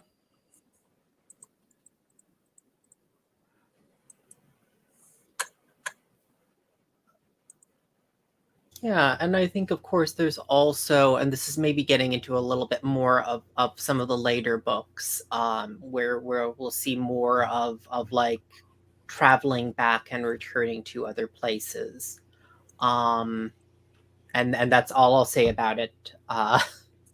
Is like I'm also thinking it is not out yet. I believe the Kickstarter is coming out soon of the game that is kind of being designed alongside Kieran Gillen's Die, which is explicitly about kind of adults returning to the portal fantasy of their youth. That was going to be my third choice as well. Is that the that again explicitly adult take on an experience as a child that we sort of discussed earlier in this chat. So yeah, no, I would agree as well. That definitely feels, again, they said that each of them does something slightly different, and I guess the framing of Die is more on sort of a meta role-playing commentary rather than traditional portal fantasy, but it's definitely paddling in the same pool, I think. Yeah. I have a thought. It's an odd one, I know, but I've recently, very lightly, hacked Brindlewood Bay for a magic school. And actually, I mean, the first book, at least, that is about investigating a mystery, right? So it might not be too far away, but it would also need to be a bit hacked, and more than I've done because I only hacked it for my group, and that meant that I could get away very easily with the moves. Cool. I'm wondering, Brandon, Kay, do you have any additional thoughts here? So I was just curious, are we just chatting about different systems, or are we looking to change the system in play? Well, we were just chatting for this first part. I was just thinking about what are some other systems that might be interesting to hack or bring in here, like, and then before getting into like the actual conversation about Monsterhearts in particular, what we think works, what doesn't work with this, what we might want to tweak. Yeah, so I think my earlier suggestion, When the Dark is Gone, it's really, brought up, and I thought about that. I'm trying to think what else fits. I think you could maybe do like a masks-based hack, specifically with their academy setting. Again, I've only read the first book, so I don't know about like the books that explore more of the other worlds. that sort of comes to mind. Also, maybe Strixhaven, the D&D setting, could be utilized. I think you could have a lot of fun with the Strixhaven and the Ashras, and maybe with the idea of like tieflings and Asimars, vampire characters, perhaps people with more wild, like a wild magic sorcerer or the wild influence barbarian. So people who don't quote unquote exactly work right, you know, Right. utilizing those kind of classes and races to sort of flavor textualize why they might be sent to a specific school. Oh, that's a really interesting idea, Yeah. because I would not have in a million years have gone like to 5e D&D, but that's a really cool thought. It has been on my mind a lot lately. I've Yeah. recently started streaming a campaign of the Red Opera that I actually have our first actual play session of tonight. Cool. Within the creating. But yeah, so D&D, and then I have a friend who's starting up a Strixhaven. Like, so D&D's been on my mind a bit, but I think you could definitely use that as a way to sort of do that and mess around. I think some of the mechanics could essentially lead very well towards the sort of mystery investigating aspect there. Yeah. Also, just to go back to your mention of masks, I really like the idea of masks with the labels remapped to like virtuous and wicked and yeah, logical and yeah. Yeah, that could be a fun remapping. Yeah, absolutely. And the obviously the thematically the frame is much the same. And I've run masks in an academic setting, with with a very generous interpretation of some of the playbooks, and it's worked well. I've played masks in a high school setting, and it was far more terrible than fighting the conspiracy stuff. So yeah, I was gonna say I think there's some particularly interesting playbooks. Like I'm forgetting the name of it because I mostly when I play it, usually it's constrained to just the core books. But there's some of those extra books are very much I feel like in fit with this. Like there's one where you come, the Transformed is a pretty good one, which is one of the originals. But then there's also there's a couple. There's one that's like maybe it's The Innocent, I think, where you come back in time and your older self is like, or you come forward in time or something, and your older self is like a villain, and there's joined things like that. Yeah, there's also the one that has like come from being away, traveling other world, other like the rest of space. Oh yeah, and what is Harbinger? Not the Harbinger. Not the Harbinger. The Harbinger is the one who's forward in time. The Nomad. Thank you. Yeah, it was the Nomad. There we go. Yeah, not so that we played this game a lot. Yeah, I think actually when I was like thinking about this, the masks was one. Now, since you brought it up, was actually something I was thinking about whether we would work with this. I guess I'll as we're looking at Monsterhearts and talking about masks, I will go for the obvious third option in that case of thirsty sword lesbians. But I just feel like that needs to go on the record, even though yes, we as we have been continuing for every single game we talk about thirsty sword lesbians. You should just run it with that.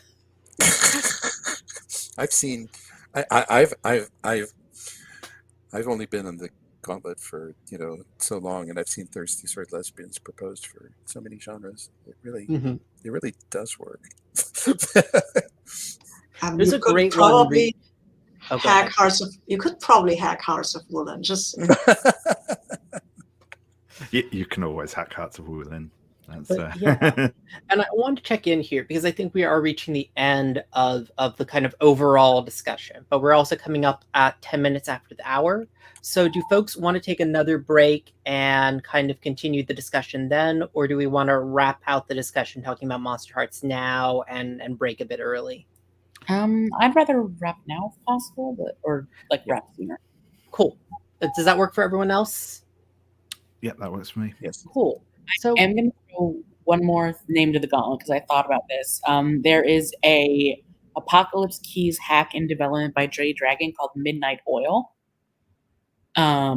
That I'm A, in love with, but B, I think could work very well because it touches upon, there's a lot of like exterior factors in its playbooks of influences that are like sort of fantastical on the characters. It would be a little darker, but it also very much has like that dark academia setting that I think is very cool. prevalent. Cool. Yeah, I wasn't I didn't know about this. I'll have to look it up because I do love J Dragon stuff. Well, Apocalypse Keys is terrific, Mm-hmm. and you know, any other settings for it, I thoroughly applaud. Yeah. But kind of going into kind of talking about Monsterhearts, I'm curious.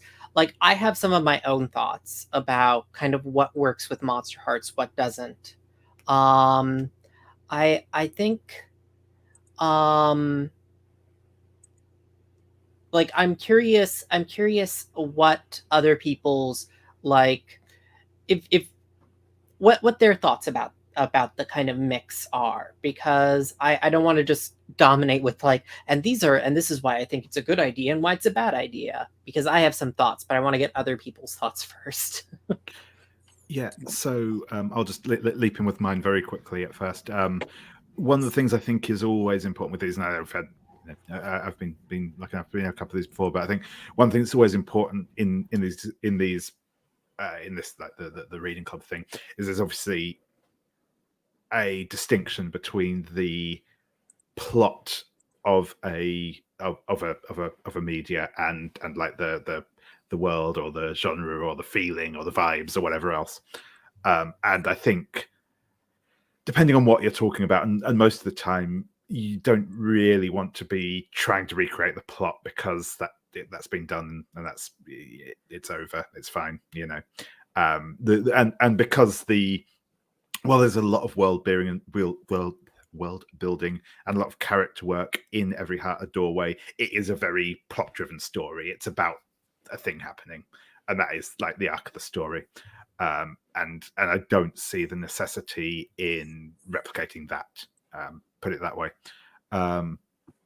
Which then brings me around to what the again, looking specifically at Every Heart a Doorway, what that is very much about is all these kids essentially like bumping up against each other in a school setting, which is what Monsterhearts does, and that's why I think I think that's kind of more I think it would be interesting to explore the experiences of the characters and have that inform how they play out. But kind of the sort of already touched on it. It's like it's kind of an established thing in the book that you don't just get to like go back and have fun wacky adventures where everyone pals around between the different worlds that everyone's been to. So I don't see it as that kind of like world skipping thing. It's much more about being grounded in the real world after having those experiences, and that's kind of why I think that Monsterhearts would and work really well for this. So that's sort of my initial thoughts out there anyway.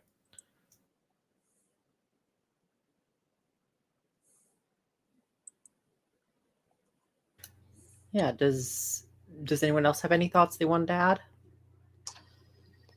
I think we want to look at what the supernatural elements that are clearly there in Monsterhearts, if we want to tone them down a little, like, okay, we have a werewolf, but maybe we can just use the theme without this person actually turning into a wolf, but only have some characteristics or something. That would be my preference, to just translate them a little.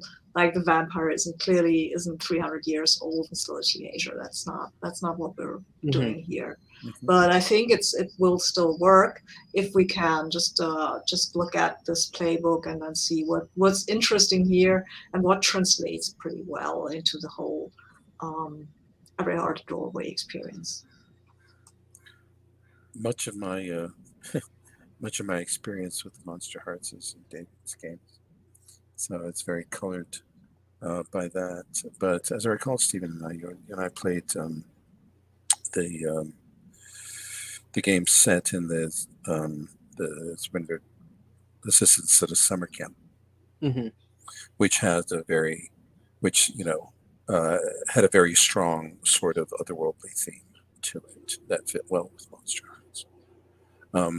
I do agree that if you're trying to do Every Heart a Doorway, that Sabine has put her finger on it. That um, uh, the you can back off the literalism of the playbooks.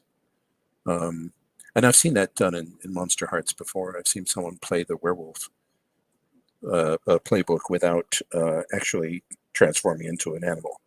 They're just very aggressive, person given to, explosive, temper and action. And mechanically it worked just the same. It's just they didn't turn into an animal. And it worked. I thought it worked just fine. So the one thing that that I remember, what was the name of the game, David? Something with summer in the title.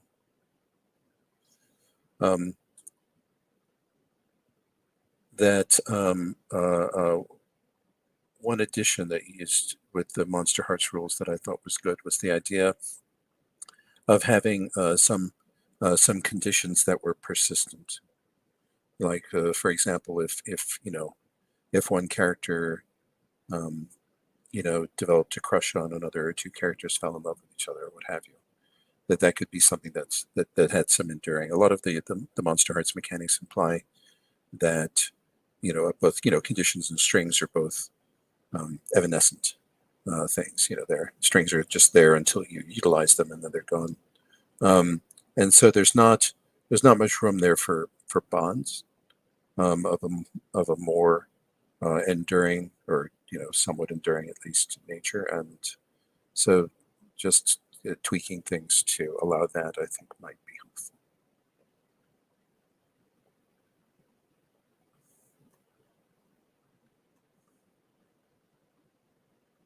Yeah, and for myself, David and Sabine already kind of put, I think, their fingers on some of the thoughts I was having.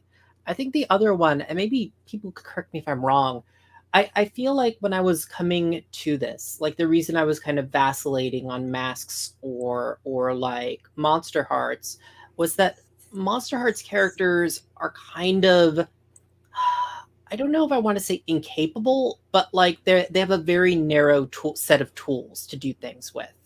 Even a lot of the playbooks are like are like very kind of like I'm thinking of playbooks like the Ghost or the Mortal or or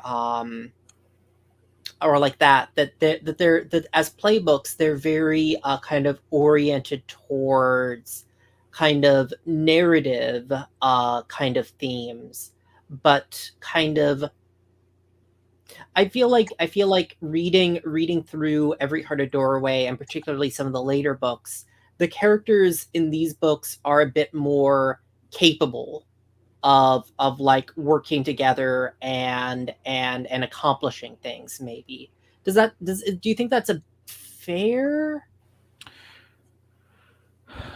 I would say that I would say that Monsterhearts feels like the right what's the word I'm looking for? It feels like the right kind of spectrum of action for Mhm. Every Heart a Doorway. These aren't kids who are like, well, technically, if you still choose to include the Buffy playbook in Monster Hearts, you can have them like kicking ass and hunting vampires or whatever. But that's not what the game's about. The game is about just that, obviously getting over problems, but mostly getting over problems by like being a mess in the general vicinity of the problem, and hoping that a bigger problem comes up instead. In Masks, I feel like for Masks to really sing, you need to have threats, and you need to have big action. Oh, no, it doesn't even need to be big action, but it needs to be big external forces coming to bear, and that just isn't what Every Heart a Doorway feels like to me.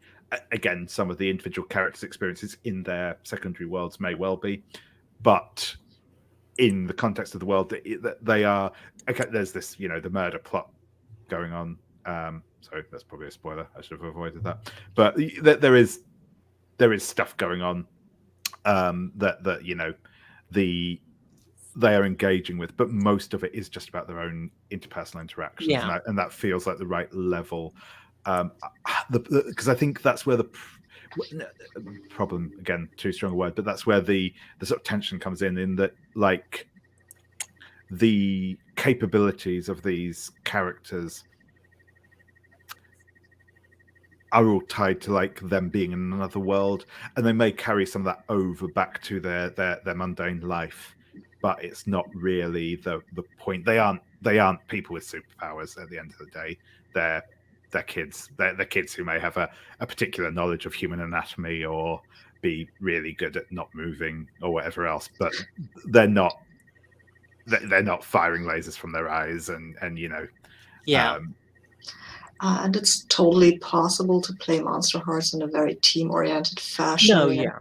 We did that with the group that I was playing with online after Gauntlet, and we were facing other forces. We were facing threats.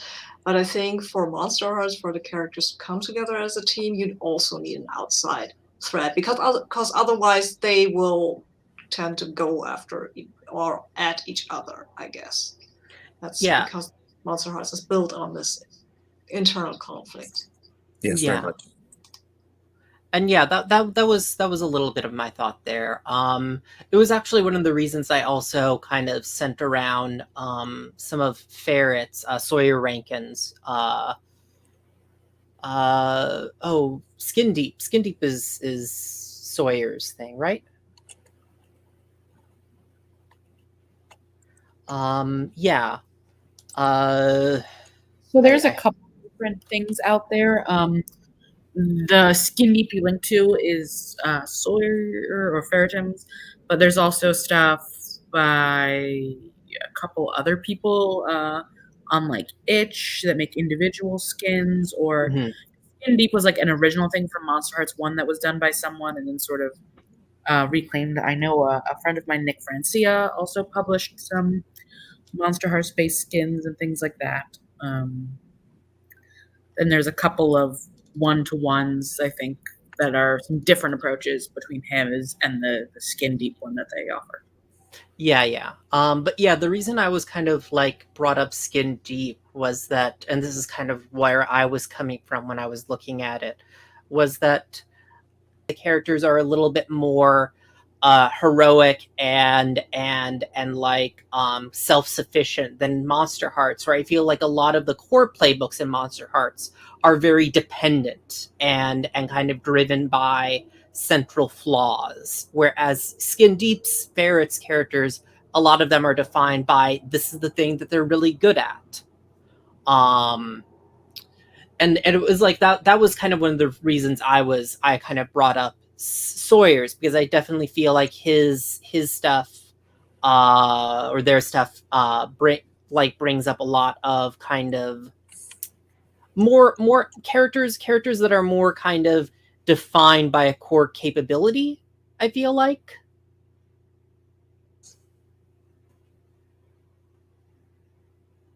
That's just me though. I overthink all of these games, so.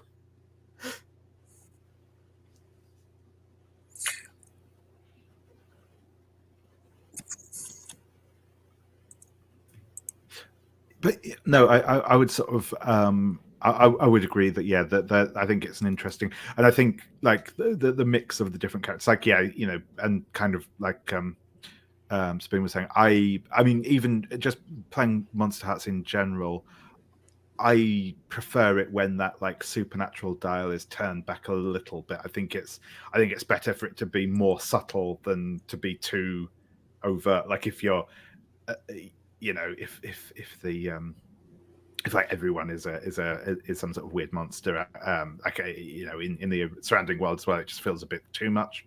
So I tend to prefer it when it's just a little bit more subtle, and it's like, oh, it's implied that maybe this person is a werewolf, and maybe at some point you will get that big full reveal and all that sort of thing. I think is like probably my preferred headspace for Monsterhearts to be in. But I would agree that I think with that and the playbooks, I think there is that balancing between the characters that are more sort of based on their flaws and those that are more based on ability. And I think there's sort of space for looking at it both ways. And I think there's definitely some playbooks that would work better for this sort of thing than others. But I think that is. I had a point there in some point, but no, I sort of agree in general that I think there's that sort of spectrum of like capability that I think is quite interesting to consider with the characters and the playbooks. Because I mean, it is there even in the original playbooks, and that was one of the reasons that like I decided that like that I was like, well, like that I was being kind of when I like, because my very first reaction, as I said, was these are all too good. But then I was like, but actually the vampire and the werewolf are in the core playbooks. They're both, and the witch. They're all very kind of like, I'm really good at doing things, and that's kind of what I'm about. And so there is space in there for the kind of the self-sufficient characters. I also think the characters in Every Heart a Doorway are not especially capable. They can do, as you said, they can do one thing very well, but standing really still is not the kind of power that would make you like, that would actually be very helpful in most situations, right? Right. Yeah, and Monsterhearts, very much accommodates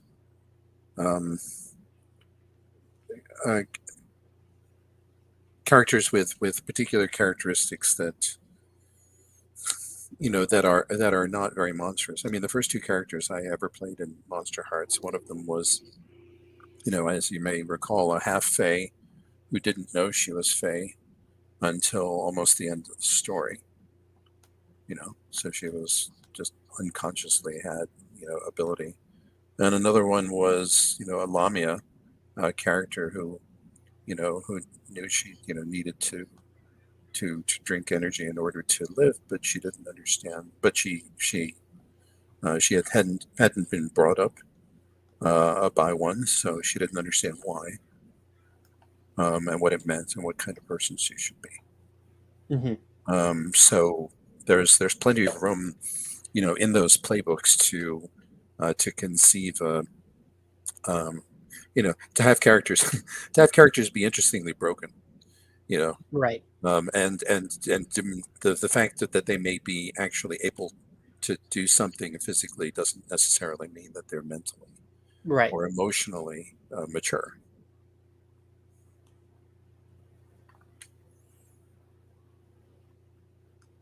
Yeah, cool.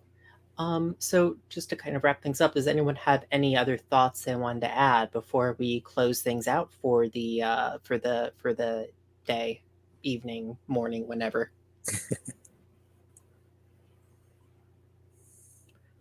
Cool, great. Well, thanks everyone for this conversation. I had like this. I had a lot of fun discussing the book, discussing game ideas. I'm really looking forward to getting a chance to play with folks. I'm gonna be taking us off the air now. Anyone who's watching, thanks for sitting through us with all this as through this kind of rambling conversation about a book and games. I'll be seeing y'all.